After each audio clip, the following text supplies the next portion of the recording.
Hello and welcome to the Winchester Archive, a supernatural podcast. I'm Ed, I'm Brooke. and today we'll be discussing season 2, episode 2. Everybody loves a clown. Yeah, everybody loves a clown. Before we do, though, here's a quick spoiler warning. As always, we'll be connecting dots across the entire series. So if you're watching Supernatural for the first time or have not finished the series, this is your heads up. We will be spoiling a lot of things. Also, before we get going, as always, an explicit content warning. We are adults talking about an adult show that deals with dark and sensitive topics. So expect adult language, mature discussion, and dark humor. And finally, find us now on Upscrolled at Winchester Archives Podcast, as well as YouTube and Patreon, Winchester Archives Podcast. Please share, like, comment, subscribe, all the fun things, all the buttons, all the things to help us keep continuing to grow our group of archivists. We would very much appreciate it. Also, one last thing. We want to apologize for the inconsistency of the schedule. Things have been a little wild in our personal lives lately, but Mhm. hopefully we'll be getting ahead of that and we'll be good to go going forward. But just Yeah. wanted to apologize for that since it's been a little haphazard. Yeah. And, you know, we're both we both have chronic illnesses and mental illnesses. So sometimes life is just hard. But I'm glad everybody keeps showing up for us still. Yes, we very much And appreciate it. we do have one person subscribed to our Patreon. So Woo! that's exciting.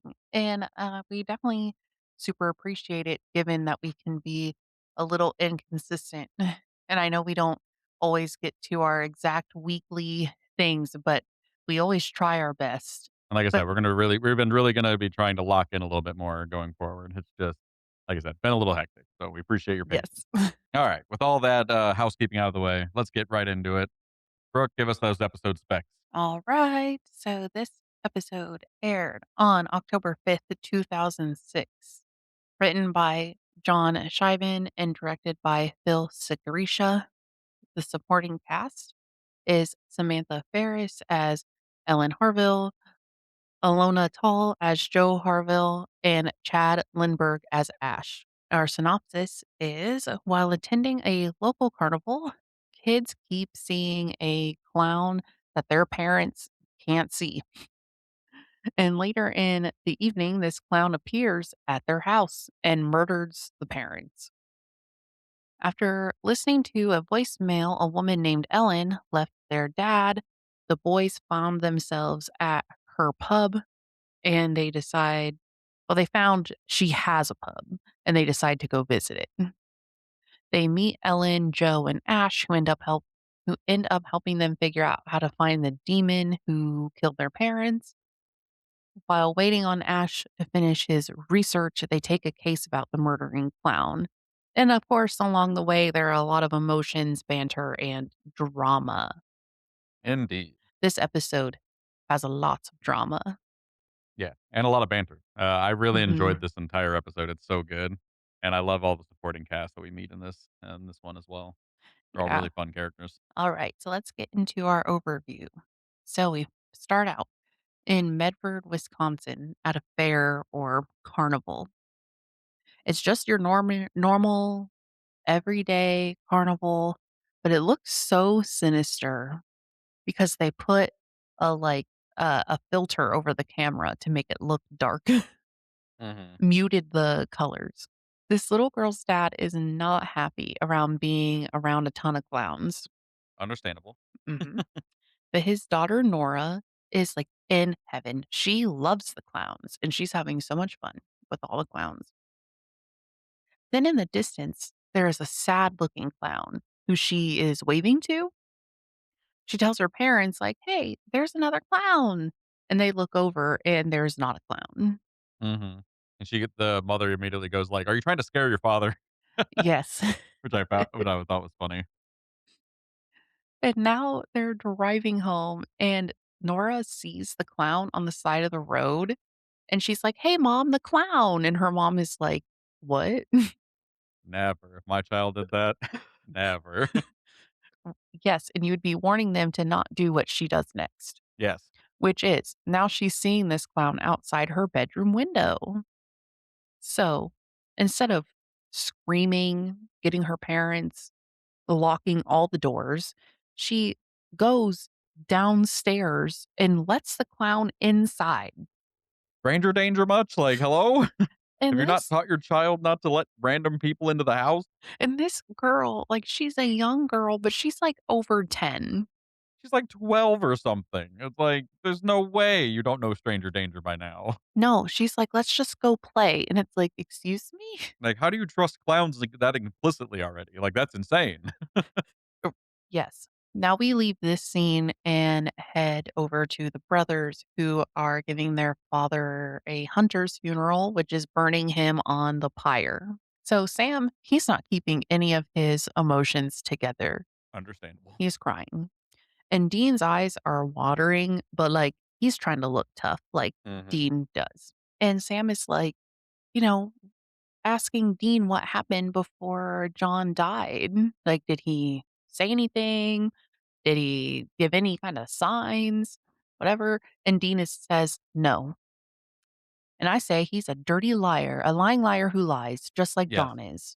Yes, and I don't understand why. Like, it just doesn't make sense to Mm. me, but they It's are all weird and, like, closed off still, so it's because they think the less Sam knows, the more he's protected. which is ridiculous in my opinion. Again, just like Yes. the last time, I'll say the same thing.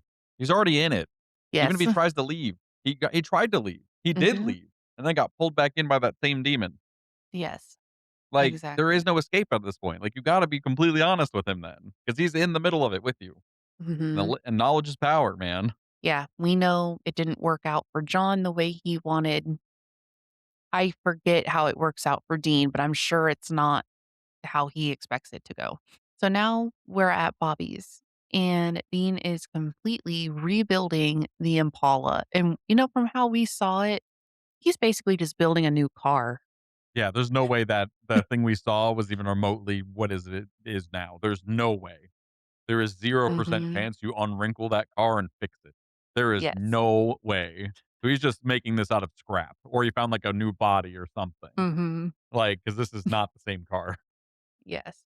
And something I actually never thought about is I saw someone online say this car and Dean rebuilding it is a symbol for their relationship.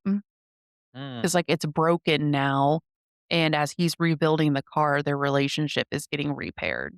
that makes sense. Which I'm like, I can see that parallel. "Yeah, I could see that too." I never thought about it. Yeah, I didn't think about it that way.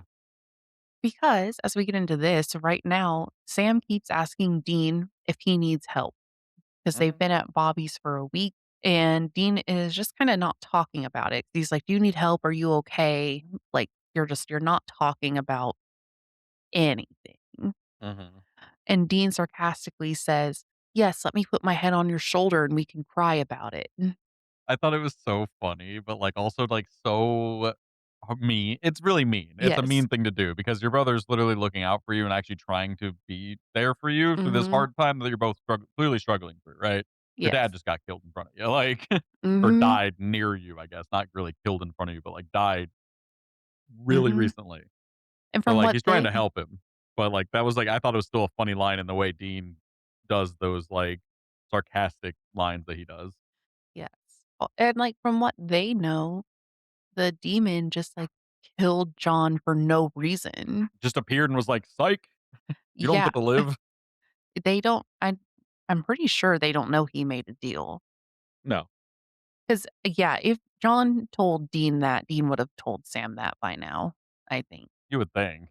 Which okay, so yeah, this response, as we said, it's like funny Dean banter, but it's also just mean. And it Mhm. makes Sam just like mad. He just starts raging. Yeah.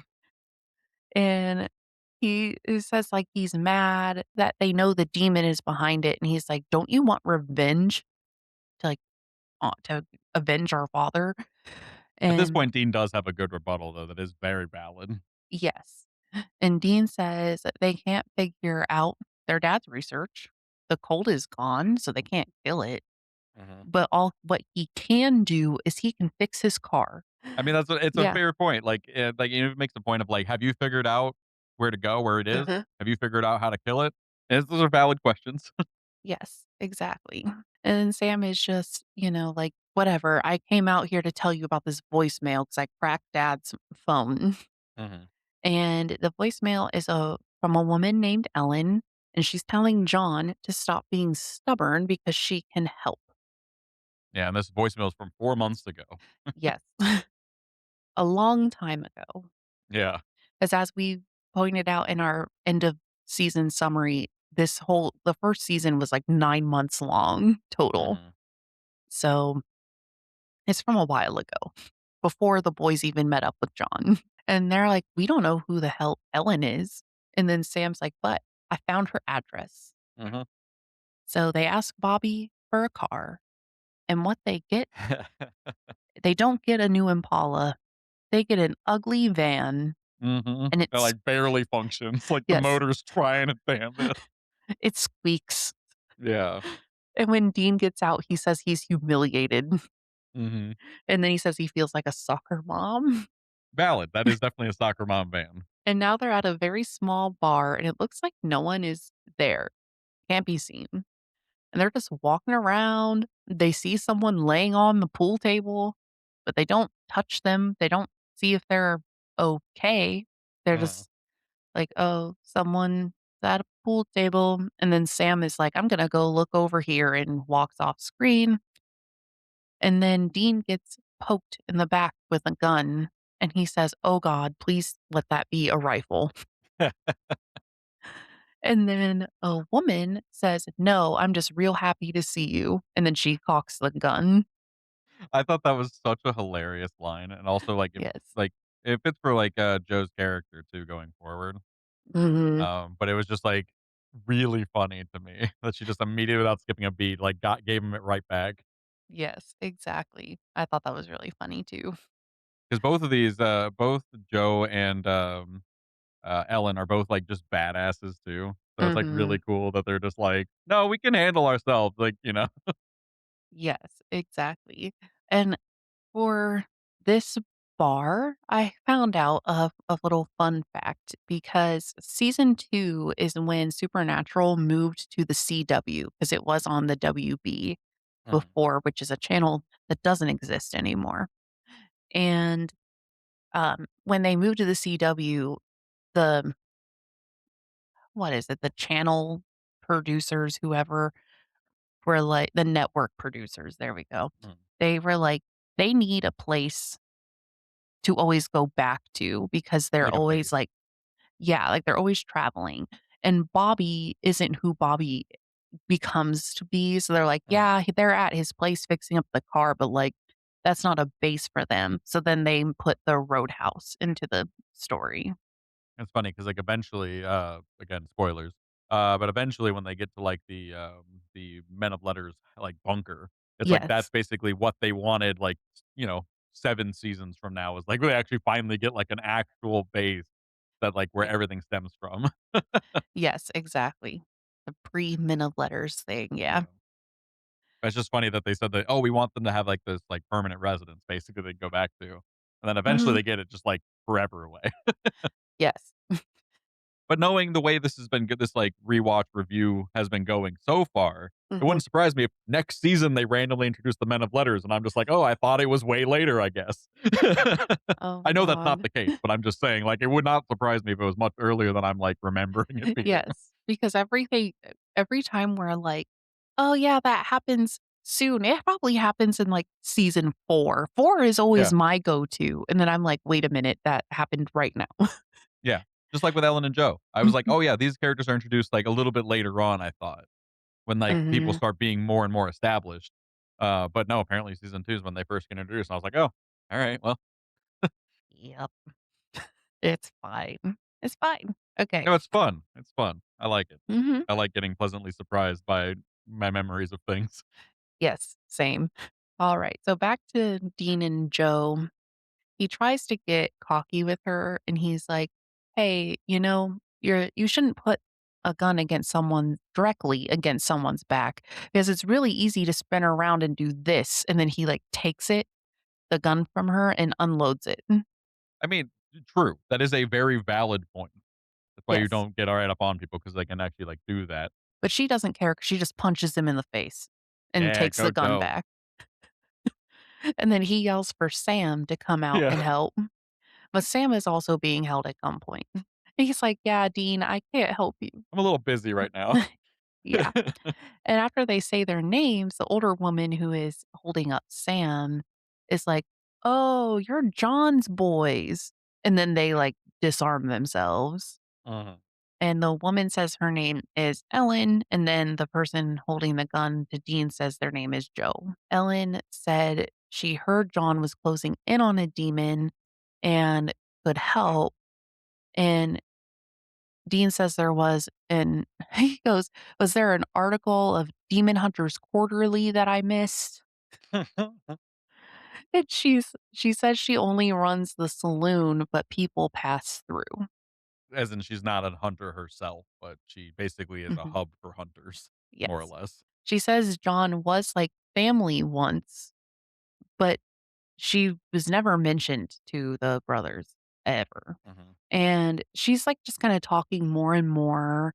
And she's starting to piece together that John didn't send them to her for her help. mhm, And then she's like, "Is John okay?"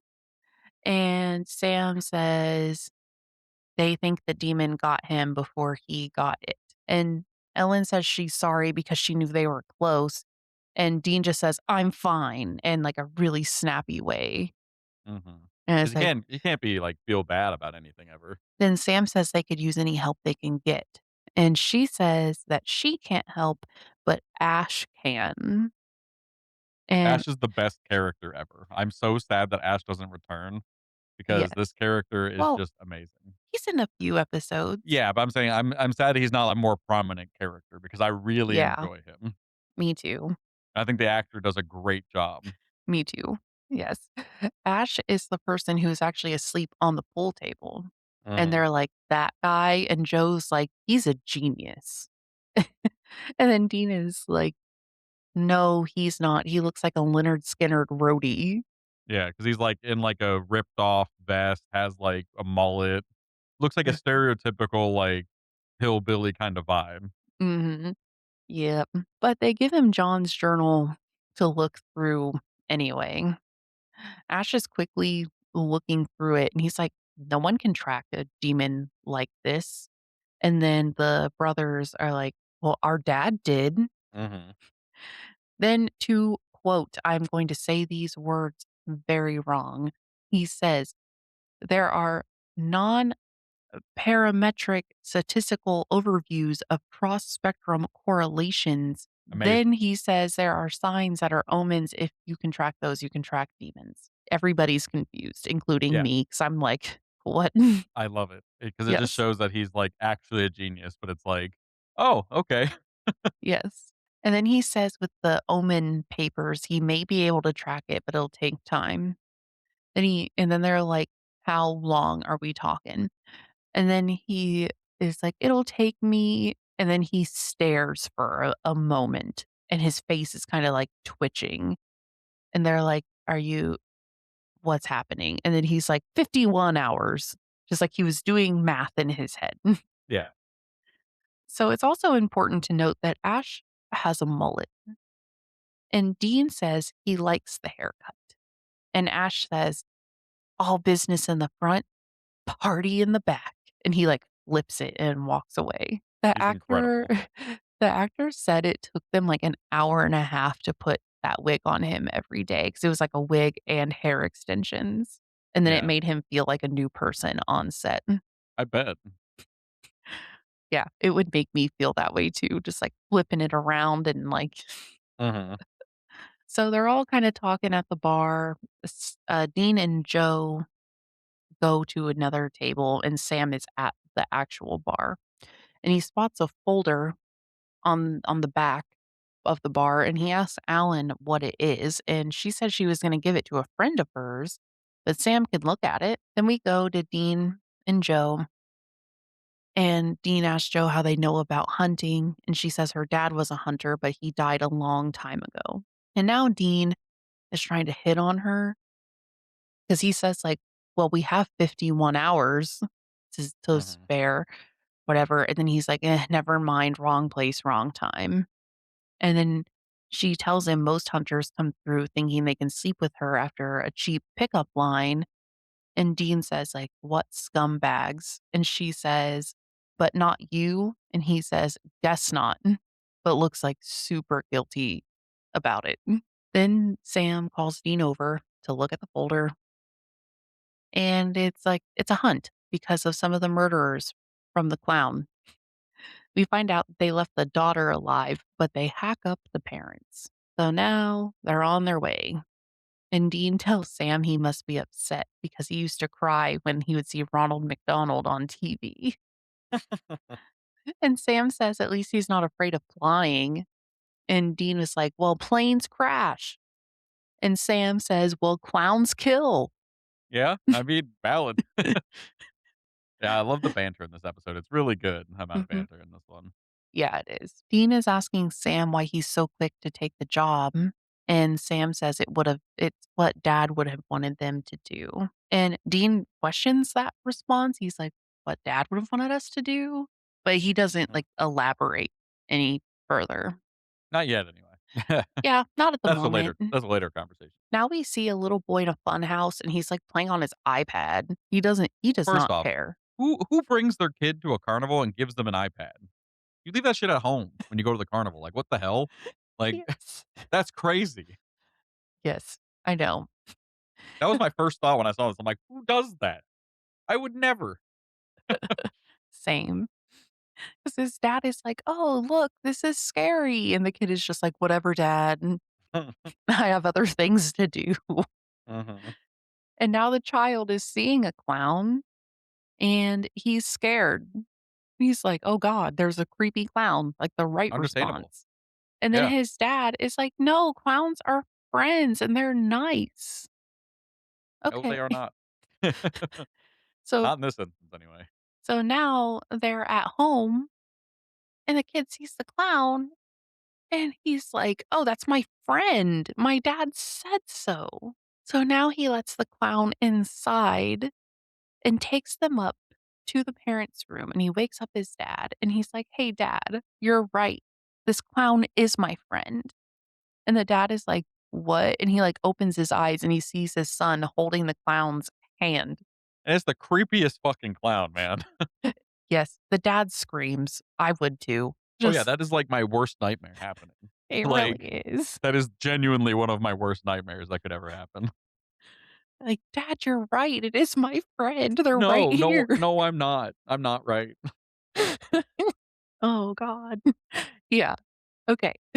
So now Sam and Dean are at the carnival, and they see cops interviewing all the clowns. Understandably. Sam is not having a great time. Dean confirms those parents were murdered and they had a little boy, and Sam says, "Who fingered a clown?" And Dean just gives him, like, a side eye and says, "Yes." And then he says, "A clown was there and vanished into thin air." It Mhm. is such a weird, wording though, because I know he was trying to say, like, who says it's a clown if, like, everybody's dead except for, like, the kids. Mhm. But Well, and, mm, like, fingered someone like that is like, pointing blame at, yeah, is like the colloquialism for it, but it just sounds fucking weird. it does, especially in that way, because it's just like, Yeah. "What?" Mhm. And I would give somebody a side eye too if they said Yeah, that. I would too. So right now, they think they're looking for a cursed object. They literally have no idea where to even start. 'Cause there's so many objects. It's There's a infinite carnival. objects, yeah. Yes, and Dean says they have to blend in so they can scan everything with their EMF detectors, which I can't remember if I wrote this down somewhere else, but I'm like, "You're at a makeshift carnival, your EMF detectors are not going to help you Not really, no. because the electricity there cannot be great." Yeah. But either way, they think that's what they need to do, and the camera zooms in on a help wanted sign. So they enter a tent, and a man is throwing knives and hitting the middle every time. With yeah, he has sunglasses on. Mhm. And Dean asks if they've seen a Mr. Cooper, and the guy throwing knives is blind Mhm. and blows that way out of proportion because he's Yeah, like, he's, "Look." like, trying to be funny. You're saying I see people? Yeah, exactly. And then a little person comes in and asks if there's a problem. And Dean says there was a little misunderstanding. And the little person is like, "What do you What's mean that by that?" supposed to mean? Yeah. Yes. What do you mean little misunderstanding? Trying to be Mhm. funny here? It's just like, wow, these guys are like on edge. Yes. And then Dean is like, "Just tell me where Mr. Cooper is."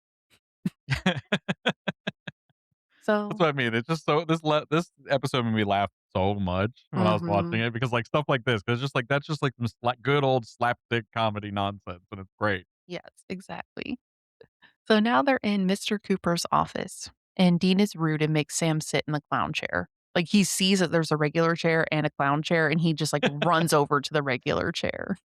Again, the banter in this episode, fucking awesome. And it's just something an older sibling would do. Oh yeah, I would do that to my brother so quickly.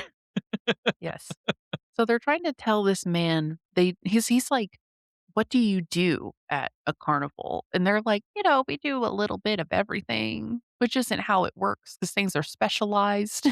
Generally, yeah. And he, like, calls their bluff, and he's like, "You've never worked at a show ever, have you?" Mhm. And Dean says they haven't, but they really need the work.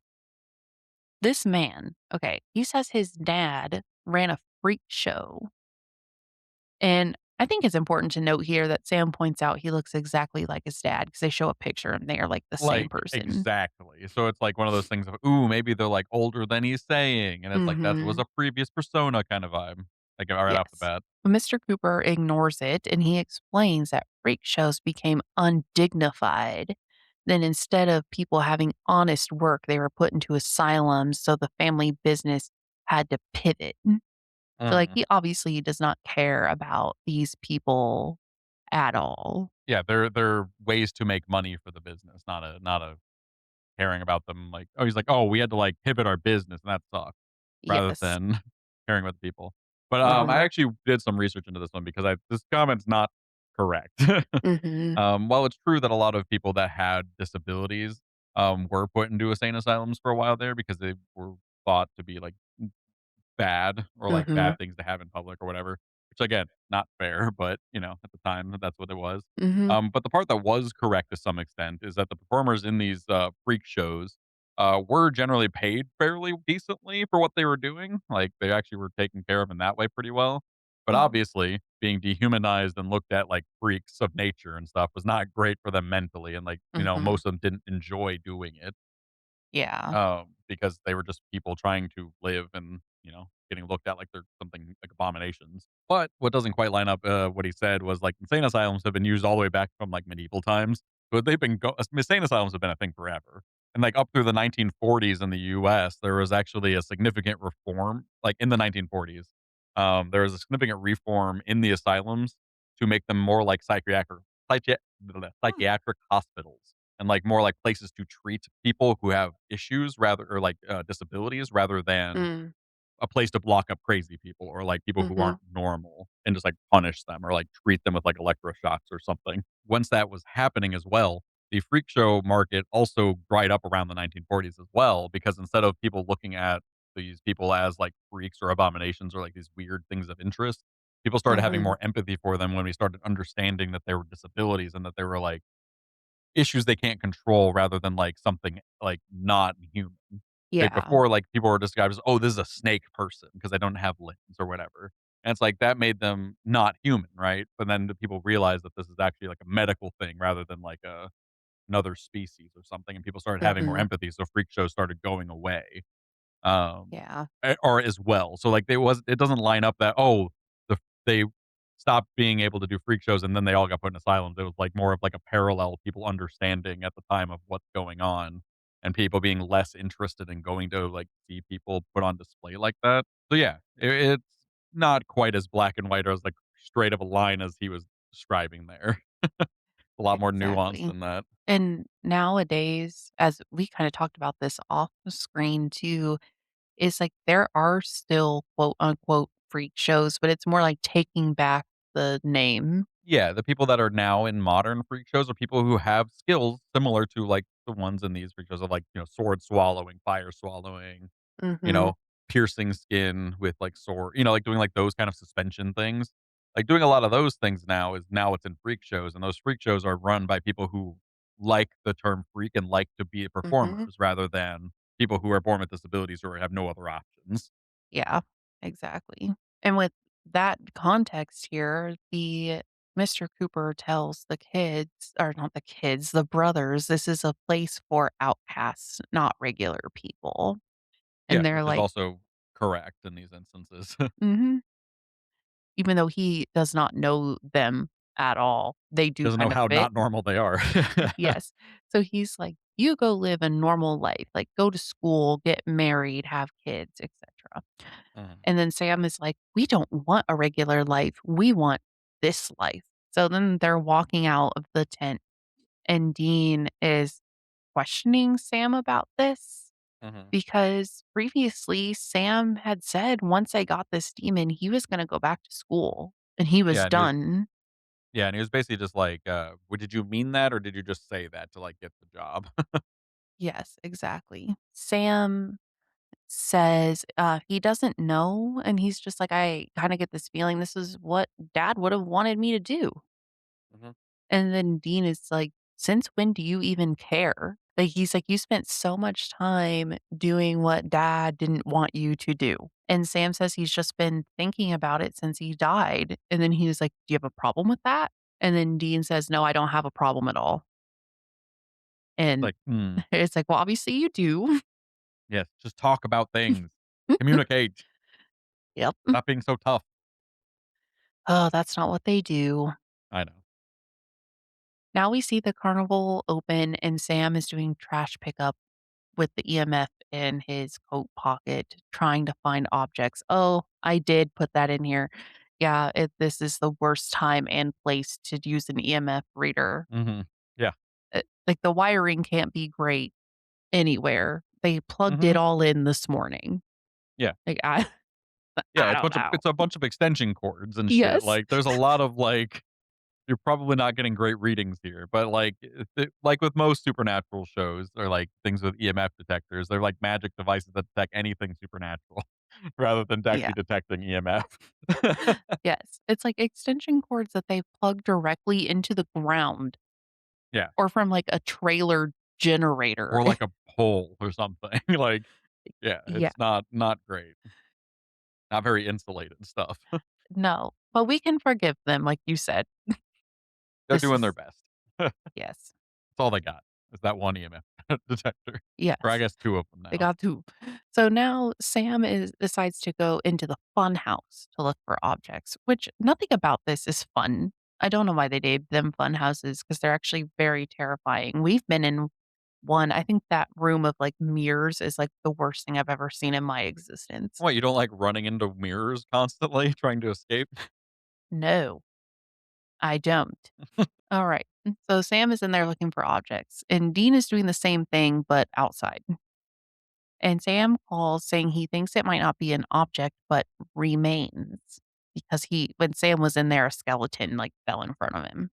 Mhm, And Dean says it's worth checking out the fake skeleton that Sam ran into because what if it's not fake? mhm. And the blind man from earlier overhears and confronts Dean about it and like what he's doing there anyway because he doesn't Yeah, fit 'cause in. yeah, because he's like, "We protect our own here," and this is a very common thing also from these times too, is, like, carnival workers tend to be very, very protective of them and their own, to the Mhm. point where, like, if these random people did start doing this, they probably would confront them like this too and be like, "Who are you? What are you doing? I don't like you here." Yeah, and I don't blame them for that at all. Mhm. Oh, yeah. Especially already being pariahs and stuff, yeah, you don't Mhm. let other people do that to you. Yes. But Dean tells him he's writing a book on ghosts. So that's what they're doing there. Mhm. Now the brothers meet up, and we hear a kid in the background telling her mom that she sees a clown, but a clown's not there. Dun, dun, dun. The brothers follow them home to stake out the house. Dean mentions an urban legend about a homicidal phantom clown. And then Mhm. Dean gives more lore about like this carnival.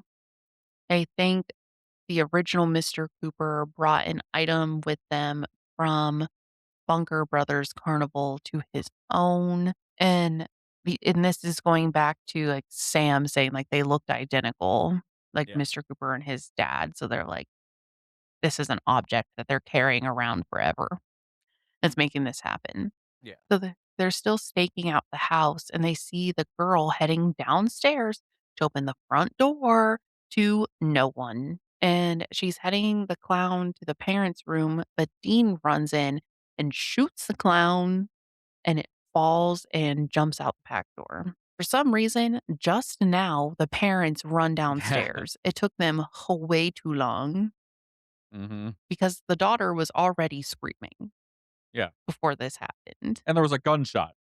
Yes. And, like, Sam was holding her, and they're like, "Hey, get away from my kid."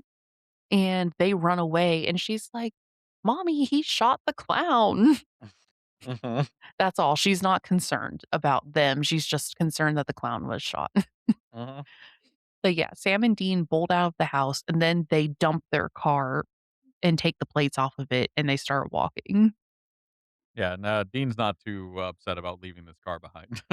No. I did, look into this a little bit too, like, about, like, the rumor of the homicidal phantom clown. From what I could tell, there's not really, like, phantom ones really that I could come up with, like, any rumors of that outside of, like, the normal what you'd expect. Mhm. But it did become more of a common thing of, like, evil clowns or, like, murderous clowns in the '80s, in the US anyway. But apparently it also there was references in Edgar Allan Poe to, like, homicidal clowns, which I found interesting. But it really exploded in the '80s thanks mostly to John Wayne Gacy, the murderous clown, Mhm. the Joker from, like, Batman, and, like, Stephen King's It. Like, those ones really kinda catapulted this idea of, like, this a clown subverting its normal nature of being, like, happy and, like, goofy to being, like, evil intent hidden under a mask kinda thing. Yeah. Um, and because of that, it became more of like a common phobia that permeates our society to the point where back in like 2013, when I don't know if you remember this, but that whole clown debacle where there's just random clown people on the side of the road.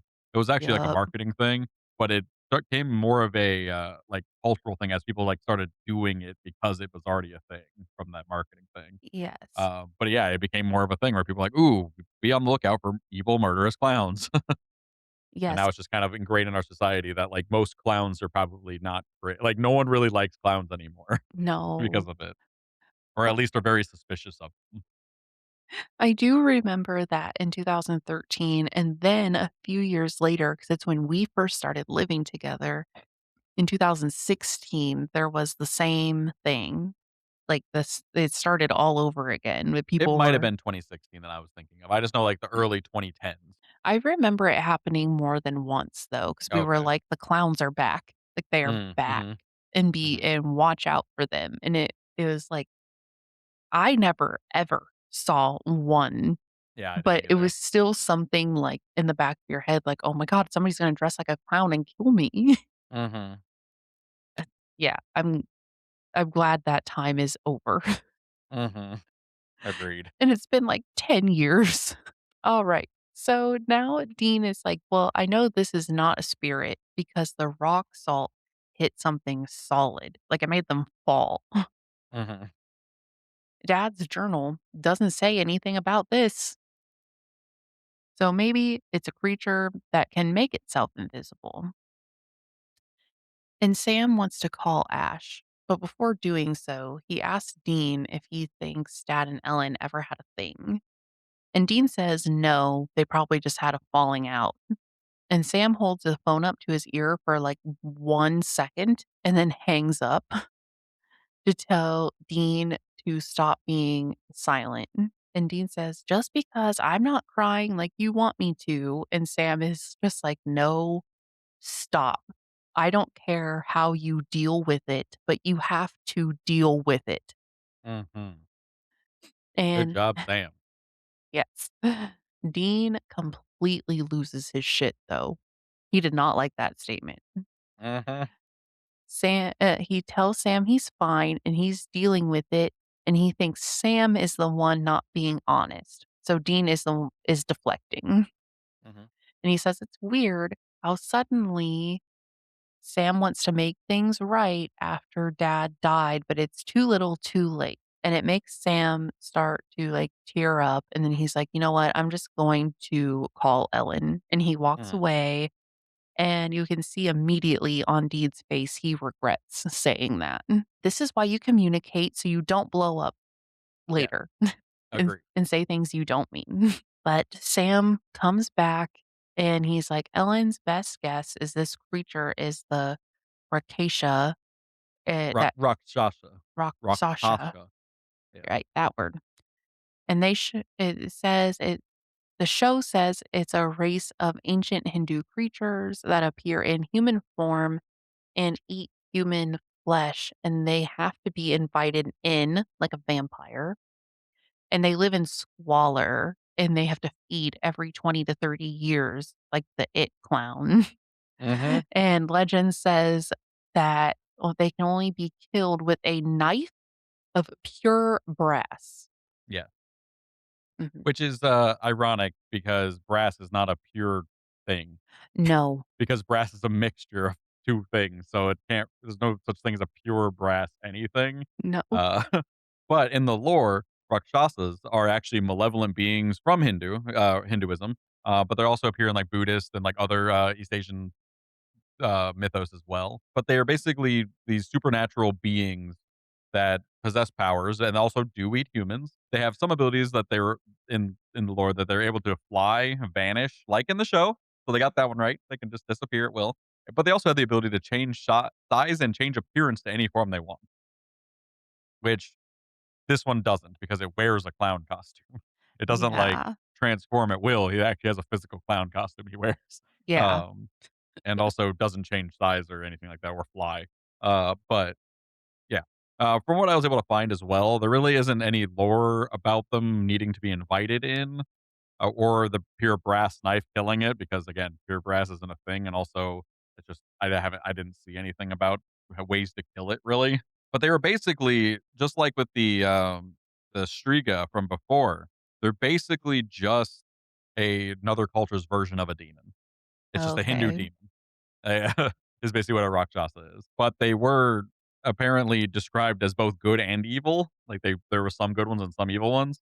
So they're much more like angels from like Judeo-Christian myth, where they're like is good angels, and then there's the fallen angels.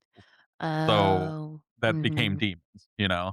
So it's more of like that. It's basically just another culture's version of those. Which another really fun fact in D&D, this is actually like a thing. Rakshasas are like a Oh. demon lord in D&D.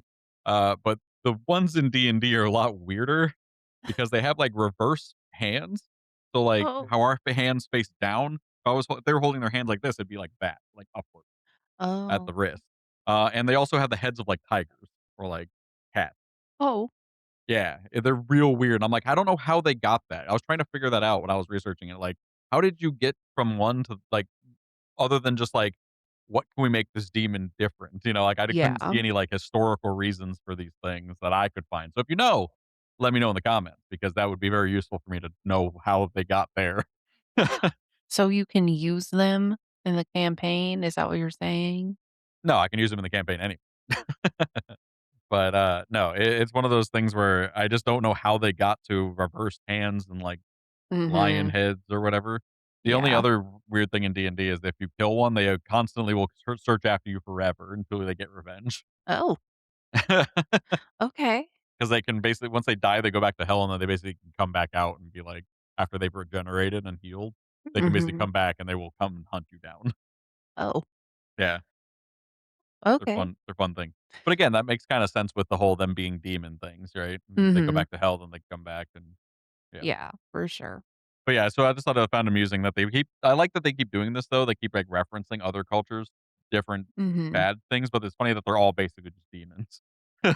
Yeah, But since they're not exactly. Judeo-Christian demons, they're less less powerful than the other Mhm. demons. Alright, we already mentioned the pure brass thing, but I'm gonna say it again, pure brass does not exist. It's just brass. Mhm. It's copper and zinc. Yeah. It's a mixture of the 2, so there's not really a way to make it pure unless, like, you mean there's no anything else in it, but, like, yeah, that's how a brass dagger would work. You'd make a dagger made of brass. Yeah, yeah. Like, I don't know. Well, now they're thinking Cooper is this being. Yeah, makes sense. Mhm. And Sam says they need to make sure it's actually him before they just go stab him. True. And Dean says, "You're such a stickler for the details, Sammy." And it makes Sam smile that he hmm says this. So this is their way of apologizing to each other per Yeah. usual. Yep. Not actually apologizing, not actually like Mm. resolving anything, just like making quips at each other to show that they're both like fine. Sam is now looking around Cooper's office to see if he lives in squalor, basically to see if he has bed bugs. For some reason, that's the one thing they go to. Yeah, and also like the whole living in squalor thing isn't as much of a thing from what I could tell in the lore either. It's like they technically they live like in like outside and Mm. like, Mhm. like they can come in and out of things like that, but not really like a having to live in squalor thing other than like again, like the idea of like a djinn or a demon kind of living in the wastelands of like Mhm. the outskirts of cities and stuff like that. Yeah, that makes sense. And Dean goes into the blind man's tent and he's like, oh, he actually sees the blind man walking and he's like, "Hey, do you have a brass knife?" Then Cooper catches Sam in his room and cocks a gun to him and says, like, "What are you doing?" Mhm. And then Dean goes with the guy into his tent and he's like, "Yeah, look in that trunk." So then Dean opens Mhm. the trunk and sees the clown outfit and he realizes it's the blind man. Which I love because Mhm. this is like one of my favorite back and forth things too, because I just love this is my like personal favorite thing. I really like villains that are like cocky like that. Because Mhm. he's just like, "Yeah, go look in that chest," and then he finds the clown costume. Dean immediately turns around and goes like, "You?" And he's like, "Me." Yes. And he's, like, changing shape. He was Yes. changing shape and going invisible, like, right in front of Dean. Mhm. I like And the invisibility on this where the eyes lingered for a second afterwards and then, like, mhm. vanished too. So that was a cool little, like, differentiation. Yeah, I agree. And now knives are being thrown, and he can't see where they're coming from. And so Dean runs out and runs into Sam, and Sam says it's not Cooper, and Dean's like, "Yep, it's the blind guy, Mhm. and he's around here somewhere, and he doesn't have any brass plates." Yeah, Sam goes, "Did you find a brass plate?" And he's like, "Nope, not today." It's like, "That's not that kinda day." Or he said, Yeah. "It's that kinda day where they just can't find what they need." So Sam has the idea to head into the fun house of all places, because I guess that's where you go when an invisible person is chasing you with knives. You want to be more confused. Yes. Okay, so Sam and Dean get separated by a wall. Sam tells Dean to find the maze. So they're both wandering around looking for the mirror maze. And Sam sees what he thinks is brass pipes on a prop organ. So he Which he wouldn't be brass more than likely if it's a prop, but Eh, yes, it would probably just be plastic painted. and also, just wanna throw it out here, this is, like, one of the things that I found amusing.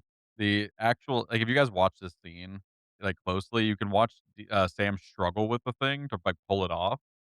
Mhm, But, like, the scene is very obviously not he didn't actually pull it off, and it's very mhm. obvious the way his hands go from being like, "Oh, I'm struggling to pull this thing," to, "Oh, I have the thing in my hand."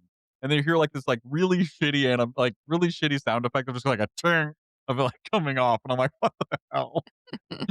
Like, I understand it's a TV show, and it's like, that's whatever, but it's just like, I just got a kick out of it.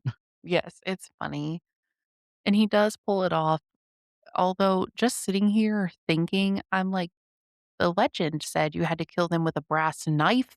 A pipe is not a knife." What's a knife but just a or what's a pipe but just a rounded knife? Sure, semantics, I guess. Dean gets knives thrown at him, to his, like, jacket to pin him against the wall. This is not the first time this has happened to Dean. You'd think he might stop wearing jackets, but he doesn't. Hey, it saved his life though, now he has the bad guy has a target to try to, like, taunt him more True. and give him opportunities for his brother to save him. So while Dean is struggling, being pinned against a wall, he pulls a lever to set off fog so they can try to see the invisible person in the fog. Mhm. And Sam ends up turning around and just stabbing it with the organ, pipe, and it dies. Eh, it, like, literally just puffs away and the clothes are left behind. It Mhm. was kind of very not satisfying. It's very anticlimactic ending. Yes, and there was, like, blood on the pipe Mhm. that we were gambling was actually brass, because 'cause Mhm. I'm sure it wasn't, because if you've ever been on any roller coaster, ride, funhouse, etcetera, everything in there is plastic, and it's just painted. Mhm. But it was brass for Sam because It's brass enough. God wrote this story, Yes, so it was exactly. brass. Alright, so now they're back at the Roadhouse getting beers. Joe is giving Sam the eyes to leave. So now they're back at the Roadhouse getting beers. John is giving Sam John. Joe is giving Sam the eyes to leave so she can talk to Dean alone. She Mhm. asks Dean if they're going to see each other again. Dean says he would normally be hitting on her, but again, wrong place, wrong time. Mhm. Ash comes out saying he's been waiting for them, and he pulls out a really awful looking computer. Mhm. And he says he hasn't found the demon yet, but if it pops up, he will know right away. Dean tries to look at the computer and kind of hovers over with his hands, and Ash tells him to not, with kind of just a look, which I found out was improv'd. That was not in the script at all, and they kept That's it incredible. in. And then Ash, because 'cause they're like, "Hey, where did you even learn all of this?" And then Ash says he went to MIT, and Sam is like, "MIT?" Like he knows what it is, but he's Yeah, like, really? skeptical. And then Ash is just like, "Yeah, it's a school in Boston," which it's not actually in Boston, but close enough. Mhm. And he's just like, "Yeah, that's where it is." And Sam is just like, "Yeah, I mean, I know, but thanks." But then he says he was kicked out for fighting. Sounds about right. Yeah. And then he says he'll call them if he sees anything. And Ellen tells them if they need to stay over, she has rooms that they can stay in. And they're like, "No, we'll just go head back to Bobby's." And I'm like, "How far away? Because you ditched your car on the side of the road. Yeah, how you getting back? How did they even get back to the Roadhouse?" Valid point. I think they just walked. They Yeah, like walking, probably. I guess. Back at Bobby's, Dean is fixing the car, and Sam comes up and says Dean was right, and he's sorry for trying to pick a fight the last time him and Dad saw each other. And he said he's sorry for always giving him a hard time. And then he says, "For all I know, Dad died thinking that I hate him." So Sam says Dean is right that it is too little too late, and he feels guilty, and he misses him, and he's not okay. And he knows that Dean is not all right either. And before Dean can say anything, Sam says he's just going to let him get back to work on the car. And then Dean takes a crowbar and just starts smashing cars until the crowbar falls out of his hands. It wasn't even smashing cars, it was smashing the car he's been working on. Yeah, he did a couple of them though. But yes, and the Impala, he kind of just ruined it. Very emotionally here, the camera zooms like right in on his face as the Mhm. episode ends. Getting into our crime counter, they do another breaking and entering into that person's house to like shoot the clown. And that would be about another 12 months. And then right after that, they ditch their car and take the plates off of it. And that's about another 180 days. So not too much this episode. Not compared to a bunch of the other ones. No, not too bad. All right. So now let's get into our episode review. For story and pacing, we both gave it a 4. Yeah, Yeah. I think it was very well done, like, the story made a lot of sense, there was some fun twists, there was a good bunch of good things. The reason why I was on a 5, in my opinion, was mostly just because of the like you said, the ending was kinda anticlimactic, Mhm. so took a point off for me. Yeah, it's they like doing the thing where the whole story is really good, and then at the end, they're like, "Oh, we really gotta get this done," because they have Mhm. time constraints. Yeah. So then getting the bad guy is just kinda like happens. Mhm. But overall, it's still a great story. Yeah, it was overall very fun. For monster lore, we both gave it a 3. Yeah, it's very clearly explained in this episode what this thing can do and what its restrictions are and all the fun things. But I gave it points off because it's not close to reality enough for me. Yeah. Like, it's one of those things where I'm gonna take points off when it's not a faithful adaptation, and it's like, it's somewhat faithful, so I gave it some credit, and like I said, they Mhm. clearly explained all the rules of it, but it just wasn't fully what a Rakshasa normally can do. Yeah. And basically, if you take away the fun name of it, like the Rakshasa just sounds cool, and it's something different, it's Mhm. basically just similar to most of the other monsters they've fought. Have to be invited in, you gotta stab it, Mhm. you I know? agree. That's why I gave it a 3 too. Character development, we have different. I gave it a 5 and you gave it a 4. Yeah. I just think there was a lot of character development in this one. We learn a lot about them in particular. I know we were like, oh, as they always are with like the face hardening and like not talking out their problems. But when they do actually start talking things out, I feel like we learn a lot about them. Yeah, and I think overall we had a lot of character growth in this episode. I just didn't think it was we didn't progress much. Mhm. We learned a lot, and like we learned a lot about like their internal monologues and their relationships to each other, how they're feeling in this moment. But like they still have not like Sam's trying at the end of the episode, and then like Mhm. Dean is still not. So Yes. that's why I just took a point off for me. But overall, yeah, there was a lot of development here. And then if you think about like, the Impala as a symbol for their relationship, he's been working on it, it's getting better and better, and then at the end of this episode, he smashes it again. Mhm. So it's like he didn't like Sam's answer. He doesn't Mhm. like that Sam is being emotionally, like, vulnerable because that kinda means Dean has to be too. Mhm. So I like looking at it that way. Yeah, that's cool. I didn't think of it that way. Mhm. Visuals and direction, we both gave it a 4.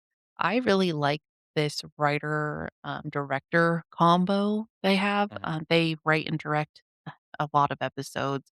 I just think they're both great.